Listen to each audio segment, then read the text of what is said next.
Hi everyone. The thing which we always have in our mind is that they is used as a plural. But today we will see that it can not only be used as a plural, it can also be used as singular.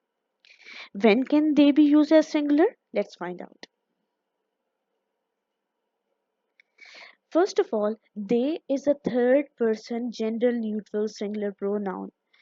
They is a third person pronoun and it is considered gender neutral. It means the pronoun they doesn't specify any gender, whether the person is a male or a female, and its forms, them, their, theirs, and themselves, are also considered singular at times.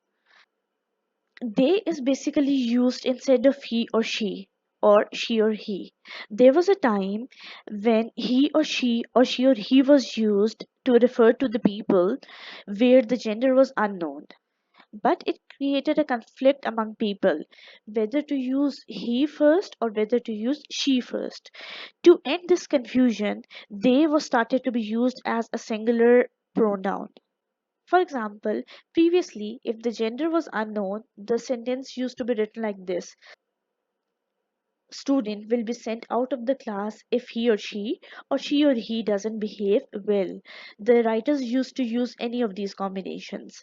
But as it created a conflict, so to end this, the sentence was written as student will be sent out of the class if they doesn't behave well. So instead of he or she or he, the pronoun they was started to be used. They refer to the person whose gender is unknown, unspecified, or if you want to conceal or hide the gender, that is the time when they is used. And they is also used when we refer to an indefinite pronoun. What is an indefinite pronoun? Indefinite pronoun means someone, somebody, anyone, etc. Let's see it with the help of examples. We are hiring a new CEO for the company. They must have 10 years of experience in their fields. Instead of using he or she, the pronoun they is used, and here they mean a singular person. That person can be a male, the person can be a female. Everyone should take their positions. Anyone can succeed if they try. Someone left their luggage behind. Any student who hasn't done their homework will be punished.